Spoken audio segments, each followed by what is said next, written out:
Assalamualaikum, kembali lagi bersama saya Hera Wulandari. Kali ini kita akan membahas tentang bentuk-bentuk badan usaha. Menurut kamu, untuk badan-badan usaha itu ada apa saja sih? Dan perannya itu sebagai apa saja ya? Dan di sini nih sudah ada 3 jenis badan usaha. Yang pertama itu ada BUMS dan terdiri dari 4 jenis. Silahkan diperhatikan. Nah, yang pertama ada badan usaha persoalan seperti warung. Pada badan usaha perseorangan, umumnya pemilik sendiri yang berinisiatif mencari modal dan maju mundurnya perusahaan bergantung pada pemiliknya mau ke arah mana. Selanjutnya, mari kita lihat kelebihan dan kekurangan dari badan usaha perseorangan berikut ini.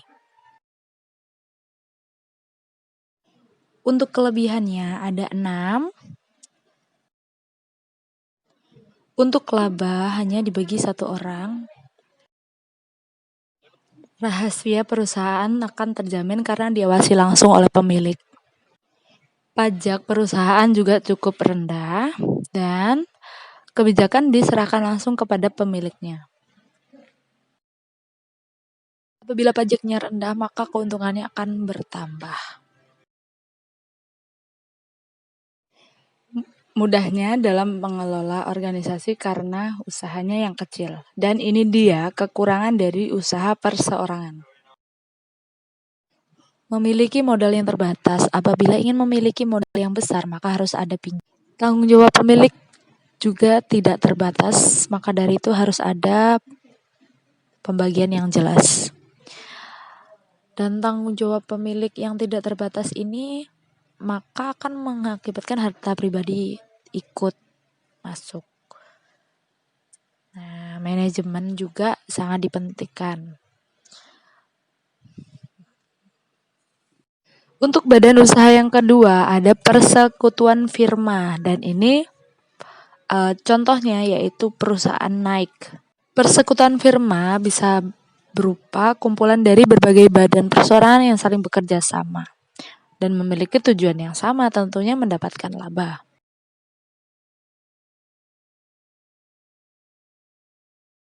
Pada persekutuan firma terdapat pembagian laba dan ini salah satu contohnya. Silahkan disimak baik-baik.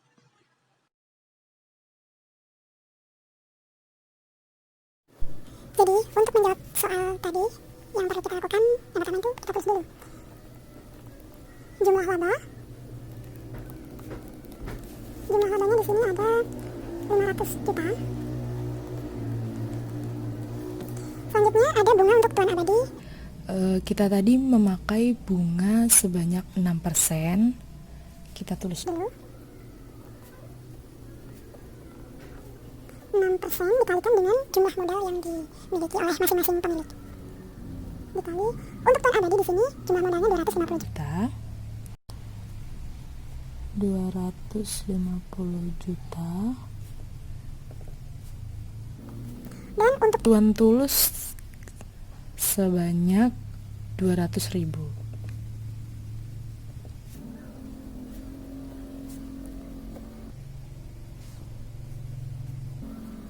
200 juta, maaf. Jika kita kalikan di sini kita akan mendapatkan angka 15 juta.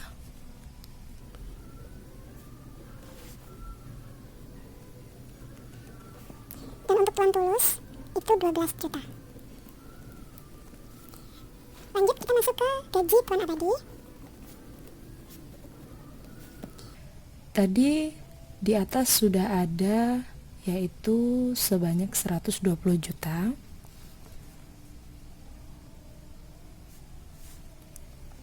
Kita tulis saja di sini 120 juta. Dan untuk gaji tuan tulus di atas juga sudah tertera ada 150 juta.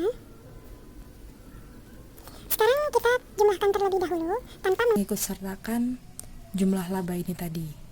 Jumlah laba nanti diikut sertakan di pengurangan setelah ini. Yang pertama kita jumlahkan dulu bunga untuk Tuan Abadi. Ini kan ada 15 juta dan bunga Tuan Tulus itu 12 juta. Dan gaji Tuan Adi 120 juta dan gaji Tuan Tulus itu 150. Jumlahnya di sini kita tulis terlebih dahulu. Jumlah bunga dan gaji. Kita tulis di sini 297 juta. Sekarang setelah kita Dapatkan nilai di sini, yaitu nilai jumlah bunga dan gaji, kita kurangi dulu dari 500 juta yang jumlah laba, dikurangi dengan jumlah bunga gaji yang kita dapatkan tadi. berarti seperti ini, 500 juta dikurangi 297 juta. Hasilnya ada 203 juta. Yang lupa di sini kita tulis ya. Di sini kita tulis sisa laba Setelah bunga dan gaji. Dan gaji sebanyak 203 juta. Selanjutnya kita masuk ke bagian Tuan Abadi dan Tulus dari sisa laba tadi. Pertama, kita masukkan terlebih dahulu bagian Tuan Abadi dari sisa laba. Karena ini jumlahnya 2 orang, maka dibagi rata. menjadi setengah-setengah. Setengah dikali sisa laba tadi sebanyak 200. Terus 3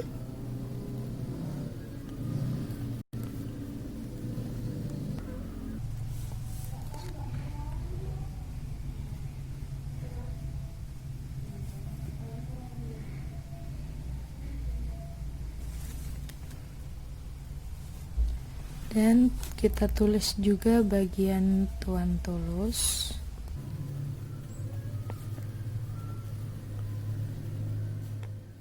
setengah dikalikan dengan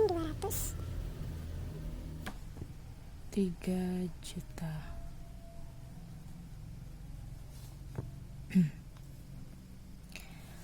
Kita jumlahkan dulu 203 juta. Sekarang baru kita jumlahkan terlebih dahulu ini dengan ini, bagian dari Tuan Abadi dan Tuan Tulus tadi. kita tulis di sini Jumlah bagian Mr. Tulus dan Abadi sebanyak 200 di sini saja 203 juta. Sekian. Sekarang kita tulis di sini apakah ada sisanya dari 203 dikurangi jumlah bagian Mr. Tulus dan Mr. Abadi tadi dikurangi dari sisa laba setelah bunga 2 dan gaji tadi. Apakah ada sisa? 203 juta dikurangi dengan 203 juta. Tentu hasilnya itu 0,00.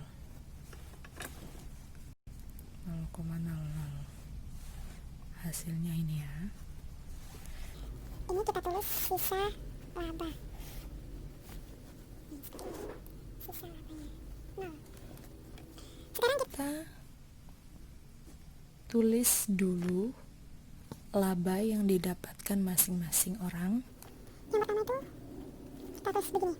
Jadi laba yang didapat Tuan Abadi itu untuk bunganya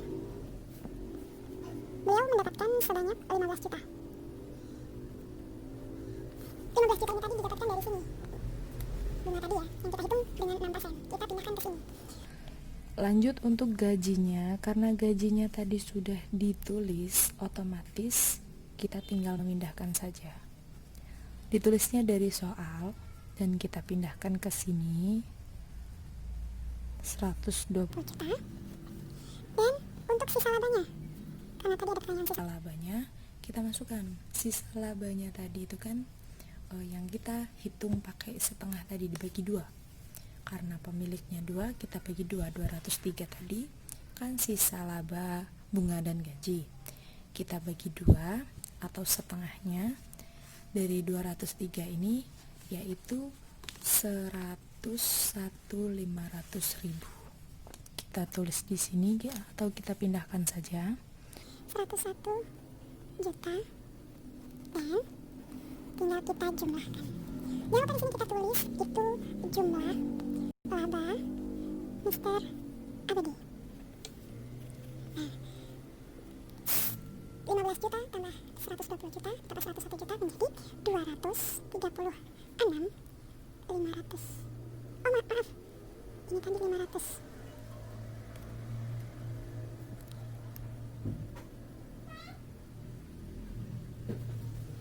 Dan untuk Laba yang dimiliki Tuan Abadi ini yang ini. Laba yang dimiliki Tuan Tulus yaitu untuk bunganya tinggal kita pindahkan 12 juta. Gajinya juga tadi 150. Dan sisa laba sama dan yang ini 101.500 ya. Angkanya jangan sampai selip. kita jumlahkan jumlah laba.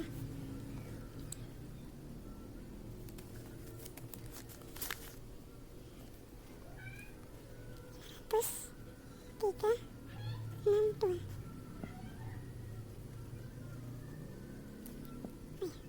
Ini laba Yang dimiliki Tuan Tulus dan ini laba yang dimiliki Mr. Abadi. Jadi sudah selesai untuk contoh soal hari ini.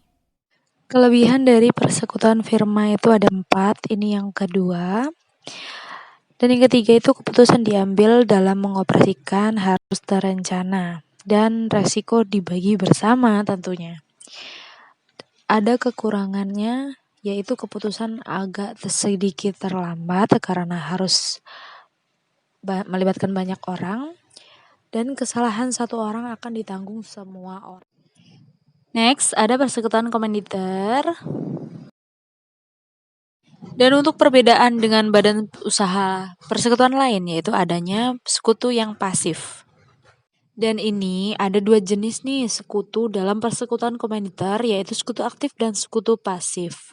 Dan untuk sekutu aktif itu biasanya ikut serta dalam pengelolaan perusahaan. Next, ada perseroan terbatas yang terdiri dari faktor-faktor produksi di mana dapat mengatasi kelemahan dari badan usaha perseorangan lainnya. Dan ini dia alasan kenapa kita harus memilih perseorangan terbatas yang benar. Ada beberapa pasal, silakan dilihat dan disimak. Oke, ini ada pengesahan akte pendirian perseroan terbatas yang diatur dalam UU nomor 40 tahun 2007. Dan untuk meningkatkan kecepatan pelayanan dalam pengesahan dan perubahan anggaran dasar dilakukan secara elektronik. Dan berikut ini ada beberapa syarat yang harus dilengkapi. Next, kita masuk ke modal saham dan klasifikasi saham perseroan terbatas. Yang pertama ada modal saham dan klasifikasi saham yang diatur dalam pasal 46 UU nomor 1 tahun 95.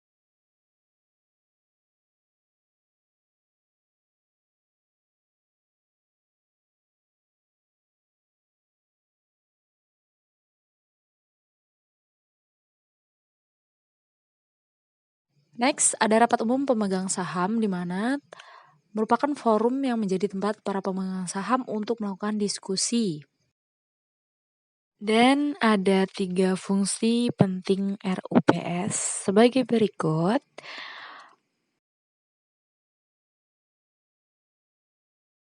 Nah, di sini ada 2 jenis RUPS. Yang pertama itu ada RUPS tahunan dan RUPS lain.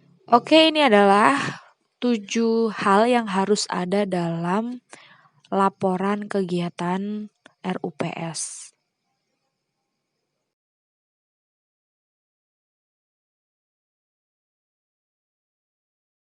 Oke, kita masuk ke hak dan wewenang dari RUPS itu.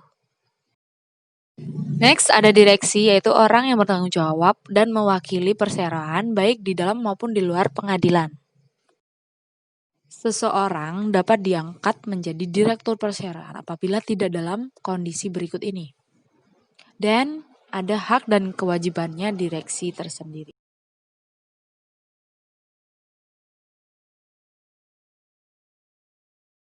Kita masuk ke komisaris, yaitu orang yang mengawasi jalannya perseroan terbatas.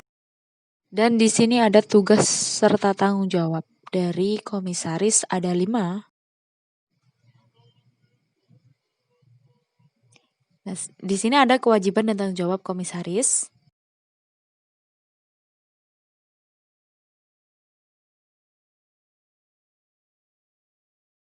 Kedua, ada laporan tahunan dan di sini sudah ada poin-poin yang harus ada dalam laporan tersebut. Ada 7 poin yang sudah saya jelaskan di atas.